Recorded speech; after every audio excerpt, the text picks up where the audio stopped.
Una baka di uli ma-record yung sinasabi. O yan, meron ng Aldrin, rinig ako. Aldrin, rinig ako. Oo, Ah, rinig sige, ka, ma'am. Daniel. meron ng red dot task. Mikasa. Nakadilim, pre. Off-cam na.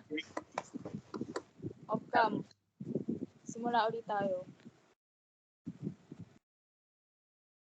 Simula ko na. I think online class may not be as effective as face-to-face classes. But the pros like not needing allowance for transportations or projects is great. In my experience with online class, I feel very comfortable since I don't really like being around people and I can eat without the teachers noticing. Crisel, I agree on what you said about the difficulties with socializing with other people. I agree with the online class because I can easily access to tasks and assignments. But when it comes to meets, things starts to get difficult. Some of my classmates have slow or no Wi-Fi at all, but I was lucky to have a fast Wi-Fi and catch up with the lesson.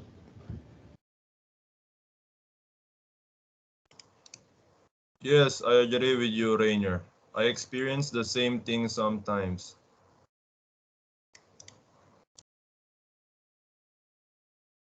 I do not agree to the face-to-face classes, especially because of COVID-19. This sudden decision of the DepEd is putting the student life at risk. You see, online classes may be hard, but in my experience, it is all much your time all through. Edit nyo na lang, edit nyo na lang. Holding ko.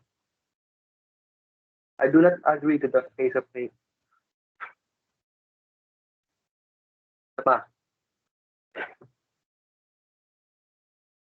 I do not agree to the face-to-face classes, especially because of COVID-19.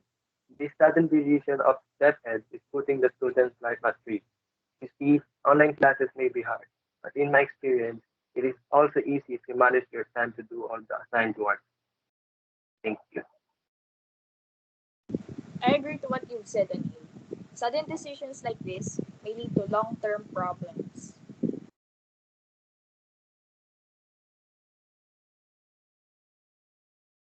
Off-cam, Rainier. Rainier, off-cam, pre. Nakakamot daw yung team. Naka-on cam si Rainier. Naglalag si Rainier na. Hindi siya rin. Naglalag daw si Nier. Bale, hindi maano yan, mo off. Salita ka na, Dream. So, Sige. First and foremost, I agree with you, Anil. There are students who are slow learners and fast learners. In this online setup, they can learn at the speed they want, and when they do activities, they have their own time to do it. Unlike face-to-face, what the teacher assigned you to do must be done immediately at the said particular time.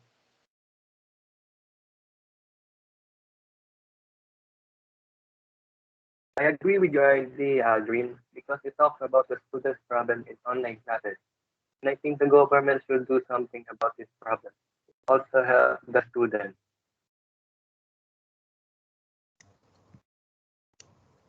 Yes, it is very hard to adjust on online class learning, for there are lots of expenses unlike face-to-face learning. But when it comes to learning, it is easy to access since it's called online learning. In my experience, it's kind of hard and stressful, especially at times when I have poor internet connection.